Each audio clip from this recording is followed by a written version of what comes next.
आज जानेंगे देश और दुनिया की 50 खबरें। जय हिंद दोस्तों, आपके साथ मैं हूं दीपिका शर्मा। अगर आप इस चैनल पर पहली बार आई हैं तो चैनल को सब्सक्राइब जरूर करें, क्योंकि यहाँ आपको मिलेगी दिन भर की हर बड़ी और ताजा खबर सबसे पहले। तो चलिए बिना देर किए शुरू करते हैं आज की सुर्खियां।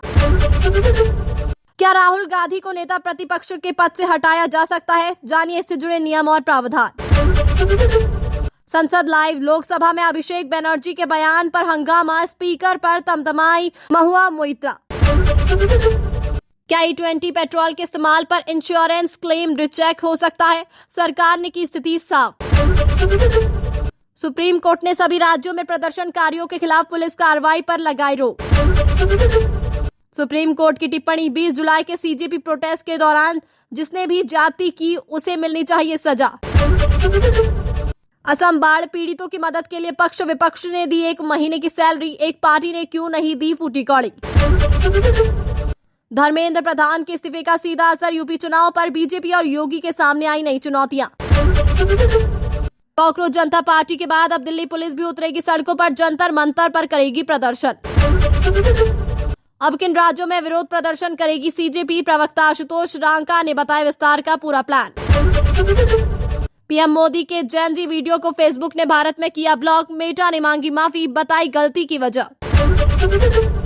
बीजेपी ने जारी किया नीतीश कुमार का वीडियो, प्रशांत किशोर बोले ये AI से बनाया गया है। प्रहलाद जोशी को लेकर प्रियंका गांधी ने ऐसा क्या कहा जिससे सदन में मचा हंगामा? किरण रिजिजू ने उठाई माफी की मांग। यरूशलेम में दफन मौलाना के नाम पर आजम खान ने क्यों बनाई यूनिवर्सिटी? जानिए मोहम्मद अली जौहर की पूरी कहानी। NDA की मंगल मिलन मीटिंग में पहली बार TMC से अलग हुए NCPI सांसद भी हुए शामिल। इटावा में शिव मंदिर बनवा रहे अखिलेश यादव, लेकिन कांवड़ियों को लेकर सपाइयों की टिप्पणियों पर उठे सवाल। संसद में सरकार को घेरने के लिए खरगे लाए नियम 267 का ब्रह्मास्त्र, आखिर क्यों इससे बचती दिख रही सरकार? कौन है लव जिहाद के आरोपों में घिरे पूर्व विधायक और कांग्रेस नेता अली इमरान रमच? मामला पहुंचा राहुल गांधी तक। पटना छात्र प्रदर्शन में गिरफ्तार सभी छात्र अभी जेल में, भाई की रिहाई के लिए कोर्ट के बाहर फूट फूट कर रोया एक शख्स। क्या CJP का आंदोलन अब दिल्ली से बिहार की ओर बढ़ रहा है? अभिजीत दीपके नहीं तो किस लड़की ने किया ये बड़ा ऐलान? किसके कहने पर RAF ने चलाई पैलेट गन? दिल्ली पुलिस की डायरी से सामने आया पूरा सच। देश के सबसे अमीर मुख्यमंत्री कौन है और किसके पास है सबसे कम धन? सामने आई पूरी लिस्ट। धर्मेंद्र प्रधान को नए मंत्रालय की चर्चाओं पर बीजेपी का बड़ा बयान, बताया पूरी तरह बेबुनियाद। CJP प्रोटेस्ट में छात्रों को खाना खिलाने पर पुलिस ने दी ऐसी सजा कि गाजियाबाद का युवक पहुंच गया सुप्रीम कोर्ट। PM किसी को भी चुन सकते हैं, लेकिन राहुल गांधी का प्रहलाद जोशी पर तीखा हमला। जापान में 7.1 तीव्रता के भूकंप के बाद एक मॉल में हुआ धमाका, कई लोगों की मौत की आशंका। जंतर मंतर वालों को भी आ जाएंगे पसीने, एक स्कूल में छात्रों ने किया ऐसा तगड़ा प्रदर्शन। हर वोट जरूरी है, नीतीश कुमार की भावुक अपील ने बढ़ाया सस्पेंस। क्या नीरज सिन्हा बचा पाएंगे बीजेपी का किला? धर्मेंद्र प्रधान के बाद अब NTA के चेयरमैन पर भी उठे सवाल। गौरव गोगोई ने पूछा DG बदले तो चेयरमैन क्यों नहीं? देश में 1 लाख प्राइमरी स्कूल बंद होने के अखिलेश यादव के बयान की क्या है असली सच्चाई? सरकारी FIR होंगी वापस, निजी शिकायतें नहीं। CJP की दोबारा धरने की धमकी के बीच पुलिस ने की स्थिति साफ। बीजेपी सांसदों ने धर्मेंद्र प्रधान का ऐसा किया स्वागत जैसे वे पाकिस्तान से जंग जीतकर लौटे हो। गौरव गोगोई का तंज। आम आदमी पार्टी ने नाबालिग से मारपीट मामले में सत्यम पंडित के खिलाफ दर्ज कराई शिकायत की तत्काल गिरफ्तारी की मांग। एक बार FIR दर्ज होने के बाद क्या इसे रद्द या वापस लिया जा सकता है? सुप्रीम कोर्ट की वकील ने दिया जवाब। एक प्रधान जी को हटाकर प्रधानमंत्री को बचा लिया गया। संसद में अखिलेश यादव के इस बयान से मचा भूचाल। कल का मौसम, यूपी बिहार समेत 16 राज्यों में भारी बारिश का अलर्ट, तूफानी हवाओं से लेकर भूस्खलन तक की चेतावनी जारी। धरती की खौफनाक करवट, 7.1 तीव्रता के भूकंप ने रोकी बुलेट ट्रेनें, कई इलाकों में मचा हड़कंप। विस्तारित खबर सुनने से पहले हमारी छोटी सी गुजारिश है कि इस चैनल को सब्सक्राइब जरूर करें और आप ये वीडियो कहां से देख रहे हैं हमें कमेंट में जरूर लिख के बताएं। तो चलिए शुरू करते हैं विस्तारित खबर। धर्मेंद्र प्रधान के इस्तीफे के बावजूद संसद में हंगामा थमने का नाम नहीं ले रहा। मॉनसून सत्र के दौरान जब लोकसभा में तृणमूल सांसद अभिषेक बनर्जी ने अपनी बात रखनी शुरू की तो सदन में जबरदस्त शोरगुल मच गया।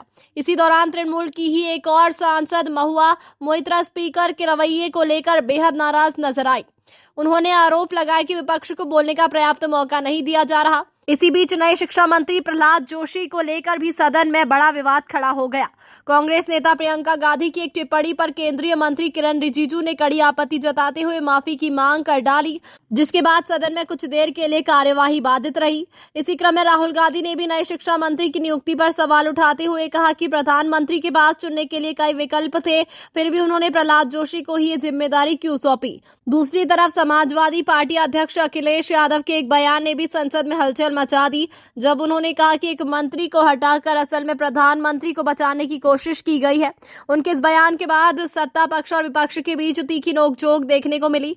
इन तमाम विवादों के बीच कांग्रेस नेता गौरव गोगोई ने भी तंज कसते हुए कहा कि भाजपा सांसदों ने धर्मेंद्र प्रधान का ऐसा स्वागत किया मानो वे कोई बड़ी जंग जीत कर लौटे हो। सीजेपी आंदोलन को लेकर न्यायिक मोर्चे पर भी बड़ी हलचल देखने को मिली। सुप्रीम कोर्ट ने एक अहम आदेश में देश भर के सभी राज्यों में प्रदर्शनकारियों के खिलाफ की जा रही पुलिस कार्रवाई पर रोक लगा दी है। इसके साथ ही अदालत ने साफ शब्दों में कहा कि 20 जुलाई को हुए सीजेपी प्रोटेस्ट के दौरान जिस किसी ने भी सीमा से ज्यादा बल प्रयोग किया या जाति की, उसे उचित सजा मिलनी चाहिए, चाहे वो पुलिसकर्मी हो या कोई और। इसी बीच दिल्ली पुलिस की एक आंतरिक डायरी से जुड़ी जानकारी सामने आई, जिसमें सवाल उठाया गया कि आरएएफ को पैलेट गन इस्तेमाल करने का निर्देश आखिर किसने दिया था। मामले की जांच अभी जारी है और इस पर आधिकारिक स्पष्टीकरण का इंतजार है। इसी क्रम में एक राहत भरी खबर सामने आई, जब पुलिस की तरफ से स्पष्ट किया गया कि आंदोलन के दौरान दर्ज हुई सरकारी एफआईआर वापस ली जाएंगी। हालांकि इन निजी शिकायतों पर आधारित मामलों को वापस नहीं लिया जाएगा। इस स्पष्टीकरण से बिहार से लेकर असम तक कई प्रदर्शनकारियों को राहत मिली है। हालांकि पटना में गिरफ्तार किए गए छात्रों को लेकर स्थिति अभी भी चिंताजनक बनी हुई है, क्योंकि रिपोर्ट्स के मुताबिक वहां गिरफ्तार सभी छात्र अभी जेल के भीतर ही है, जिसे लेकर परिजनों में गहरी बेचैनी है। सीजेपी आंदोलन के आगे के विस्तार को लेकर भी बड़ी जानकारी सामने आई है। पार्टी प्रवक्ता आशुतोष रांका ने खुलासा किया कि संगठन अब सिर्फ दिल्ली तक सीमित नहीं रहेगा, बल्कि आने वाले दिनों में कई अन्य राज्यों में भी विरोध प्रदर्शन आयोजित करने की योजना बनाई जा रही है। इसी बीच ये भी दावा किया गया कि आंदोलन अब दिल्ली से बिहार की ओर शिफ्ट हो सकता है, जिसकी घोषणा खुद अभिजीत दिपके ने नहीं बल्कि आंदोलन से जुड़ी एक अन्य युवा नेता ने की है। इस ऐलान के बाद बिहार में सियासी हलचल और तेज हो गई है। इसी बीच एक दिलचस्प घटनाक्रम में ये भी सामने आया कि सीजेपी के इस आंदोलन से प्रेरित होकर अब एक स्कूल के छात्रों ने भी अपने स्तर पर एक बड़ा प्रदर्शन आयोजित कर दिया, जिसे लेकर कहा जा रहा है कि ये कर बड़े आंदोलनकारियों को भी पसीना आ सकता है। हालांकि इस बीच एक विवाद भी सामने आया, जब सीजेपी प्रोटेस्ट के दौरान छात्रों को खाना खिलाने को लेकर पुलिस की तरफ से एक गाजियाबाद निवासी युवक को सजा भुगतनी पड़ी, जिसके बाद वो सीधे सुप्रीम कोर्ट पहुंच गया और मामले में न्याय की गुहार लगाई है। इसी बीच राजनीतिक मोर्चे पर एक और बड़ा मामला सामने आया, जब आम आदमी पार्टी ने एक नाबालिग के साथ मारपीट के आरोप में सत्यम पंडित नाम के व्यक्ति के खिलाफ शिकायत दर्ज कराई और उसकी तत्काल गिरफ्तारी की मांग की। ये वही व्यक्ति है जो पहले भी जंतर मंतर जा रहे छात्रों के साथ मारपीट के एक वीडियो को लेकर चर्चा में आया था। इसी दौरान एक गंभीर मामला सामने आया, जिसमें कांग्रेस से जुड़े एक पूर्व विधायक अली इमरान रमज पर एक महिला के साथ धोखे से रिश्ता बनाकर उसकी जिंदगी बर्बाद करने के गंभीर आरोप लगे हैं। ये मामला अब राहुल गांधी तक भी पहुंच चुका है और पार्टी के भीतर इस पर सफाई मांगी जा रही है। ये ध्यान रहे कि ये अभी सिर्फ आरोप है और मामले की जांच पूरी होने तक इसकी सच्चाई स्पष्ट नहीं हो पाएगी। कानूनी विशेषज्ञों ने इसी बीच एक और अहम पहलू पर रोशनी डाली, जिसमें बताया गया कि एक बार दर्ज हो चुकी एफआईआर को किन परिस्थितियों में रद्द या वापस लिया जा सकता है और इसमें अदालत की क्या भूमिका होती है। भारत में मौसम विभाग ने आने वाले दिनों के लिए एक बड़ा अलर्ट जारी किया है। विभाग के मुताबिक उत्तर प्रदेश और बिहार समेत देश के 16 राज्यों में भारी से बहुत भारी बारिश की आशंका है। साथ ही तूफानी हवाओं और भूस्खलन को लेकर भी चेतावनी दी गई है। लोगों को सतर्क रहने और मौसम विभाग के अपडेट पर नजर बनाए रखने की सलाह दी गई है। इसी बीच अंतर्राष्ट्रीय स्तर पर एक और बड़ी और चिंताजनक खबर सामने आई है। जापान में 7.1 तीव्रता का शक्तिशाली भूकंप आया, जिसके तुरंत बाद एक शॉपिंग मॉल में धमाका होने की खबर है। जिसमें कई लोगों की जान जाने की आशंका जताई जा रही है। भूकंप के इन तेज झटकों की वजह से जापान की मशहूर बुलेट ट्रेन सेवा को भी बीच में रोकना पड़ा, जिससे यात्रियों में अफरा तफरी मच गई। स्थानीय प्रशासन बचाव और राहत कार्यों में जुटा हुआ है और अभी तक हुए नुकसान का पूरा आकलन किया जा रहा है। राहुल गांधी को नेता प्रतिपक्ष के पद से हटाए जाने की चर्चाओं के बीच राजनीतिक हलचल तेज हो गई है। कुछ रिपोर्टों में दावा किया जा रहा है कि इस मुद्दे पर सरकार प्रस्ताव ला सकती है। हालांकि संसदीय नियमों के तहत नेता प्रतिपक्ष का पद लोकसभा के सबसे बड़े विपक्षी दल के नेता को मिलता है और इसे हटाने की प्रक्रिया सामान्य राजनीतिक बयान से कहीं अधिक जटिल होती है। फिलहाल सरकार की ओर से ऐसा कोई आधिकारिक प्रस्ताव सामने नहीं आया है। इस बीच विपक्ष ने इन चर्चाओं को राजनीतिक अटकलें बताया है। आने वाले दिनों में संसद के भीतर इस मुद्दे पर और बहस देखने को मिल सकती है। संसद के मॉनसून सत्र में एक बार फिर जोरदार हंगामा देखने को मिला। लोकसभा में अभिषेक बनर्जी के बयान पर सत्ता पक्ष और विपक्ष सामने आ गए। इसी दौरान महुआ मोइत्रा ने भी स्पीकर के फैसले पर कड़ी आपत्ति जताई, जिसके बाद सदन का माहौल काफी गर्मा गया। शोर शराबे के बीच कई सांसद अपनी सीटों से खड़े हो गए और कार्यवाही कुछ समय के लिए प्रभावित हुई। संसद में लगातार जारी गतिरोध के बीच अब सभी की नजर इस बात पर है कि सरकार और विपक्ष के बीच किसी मुद्दे पर सहमति बनती है या नहीं। E20 पेट्रोल को लेकर लंबे समय से लोगों के मन में सवाल था कि अगर कोई वाहन मालिक E20 ईंधन का इस्तेमाल करता है तो क्या दुर्घटना की स्थिति में उसका इंश्योरेंस क्लेम खारिज हो सकता है। अब सरकार ने इस भ्रम को दूर करते हुए साफ किया है कि केवल E20 पेट्रोल के इस्तेमाल के आधार पर इंश्योरेंस क्लेम अपने आप खारिज नहीं किया जा सकता। हालांकि वाहन मालिकों को ये जरूर सुनिश्चित करना चाहिए कि उनका वाहन E20 ईंधन के अनुकूल हो और निर्माता कंपनी के निर्देशकों का पालन किया जाए। सरकार का कहना है कि अफवाहों पर भरोसा करने के बजाय आधिकारिक दिशा निर्देशों को ही माने।